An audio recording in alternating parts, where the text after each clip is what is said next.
صلو علی الحبیب صلی اللہ علی محمد صلی اللہ علیہ وآلہ وسلم۔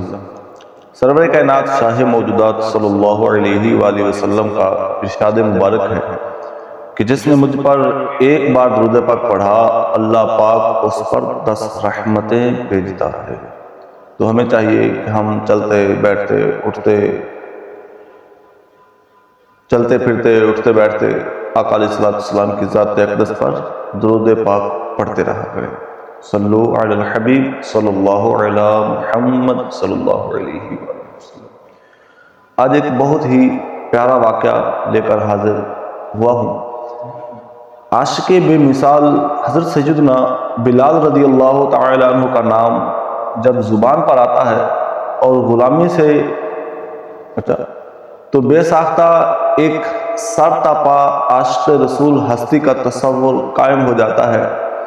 ایمان لانے اور غلامی سے آزادی پانے کے بعد عاشق بے مثال حضرت سیدنا بلال رضی اللہ تعالی عنہ نے اپنی زندگی کے حسین ایام سرکار مدینہ صلی اللہ علیہ وآلہ وسلم کی خدمت اقدس میں گزارے، لیکن وصال ظاہری کے بعد ہجر رسول کتاب نہ لا کر مدینہ منورہ سے ہجرت کر کے ملک شام کے علاقے دارجہ میں سکونت اختیار فرمائی۔ کچھ عرصہ گزرنے کے بعد ایک رات خواب میں سرکار نامدار صلی اللہ علیہ وآلہ وسلم کے دیدار فیض آثار سے مشرف ہوئے۔ لبہائے مبارکہ سے کچھ الفاظ نکلے، رحمت اور محبت کے پھول جھڑنے لگے اور کچھ یوں ارشاد فرمایا، اے بلال، یہ کیا جفا ہے؟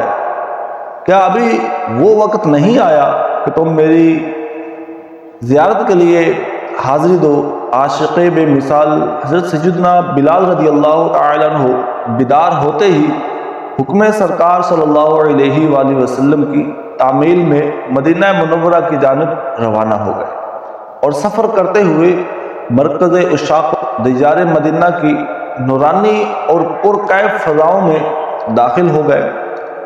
بے تابانہ مدنی سرکار صلی اللہ علیہ وآلہ وسلم کے مزار پر انوار پر حاضر ہوئے، ضبط کے بندھن ٹوٹ گئے، آنکھوں سے آنسوؤں کا تار بند گیا اور اپنا چہرہ مبارک مزار پر انوار کی مبارک خاک پر مس کرنے لگے۔ حضرت سیدنا بلال رضی اللہ تعالی عنہ کی آمد کی خبر سن کر گلشن رسالت کے مہکتے پھول حضرت سیدنا امام حسن اور سیدنا امام حسین رضی اللہ تعالی عنہما تشریف لے آئے۔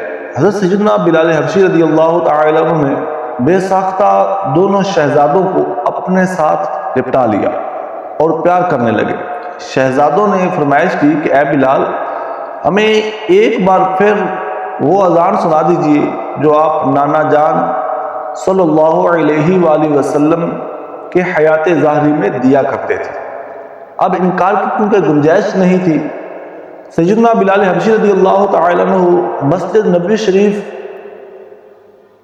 کی چھت پر اس حصے میں تشریف لے گئے جہاں وہ حضور پاک صلی اللہ علیہ وآلہ وسلم کی حیات ظاہری میں اذان دیا کرتے تھے۔ جب سیدنا بلال رضی اللہ تعالی عنہ نے اللہ اکبر سے اذان کا آغاز فرمایا تو مدینہ منورہ میں ہلبلی مچ گئی اور لوگ بے تاب ہو گئے۔ جب اشہد ان لا الہ الا اللہ کے کلمات کہے تو ہر طرف آہو بکا کا شور برپا ہو گیا۔ پھر جب اس الفاظ پر پہنچے، یعنی اس لفظ پر پہنچے کہ اشہد ان محمد رسول اللہ، تو لوگ بے تابانہ ایک دوسرے سے پوچھنے لگے، کیا سرکار نامدار صلی اللہ علیہ وآلہ وسلم مزار پر انوار سے باہر تشریف لے آئے ہیں؟ سرکار مدینہ صلی اللہ علیہ وآلہ وسلم کے وصال ظاہری کے بعد مدینہ منورہ میں اس دن سے زیادہ کبھی گریہ ازاری نہیں ہوئی۔ اس واقعے کے بعد عاشق مدینہ، عاشق بے مثال حضرت سیدنا بلال رضی اللہ تعالی عنہ تا دم حیات سال میں ایک بار مدینہ منورہ حاضر ہوتے اور اذان دیا کرتے تھے۔ جاہو جلال دو نہ ہی مالو منال دو، سوزے بلال بس میری جھولی میں ڈال دو۔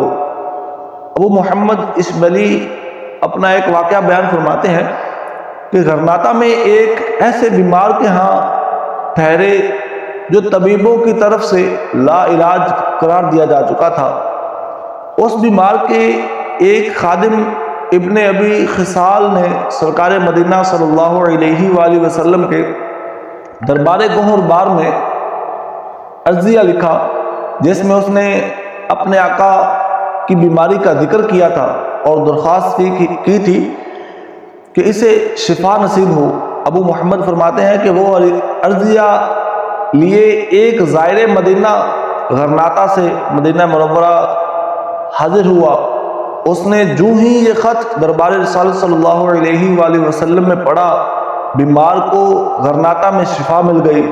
فقط امراض جسمانی کی ہی کرتا نہیں فریاد، گناہوں کے امراض سے بھی شفا دو یا رسول اللہ۔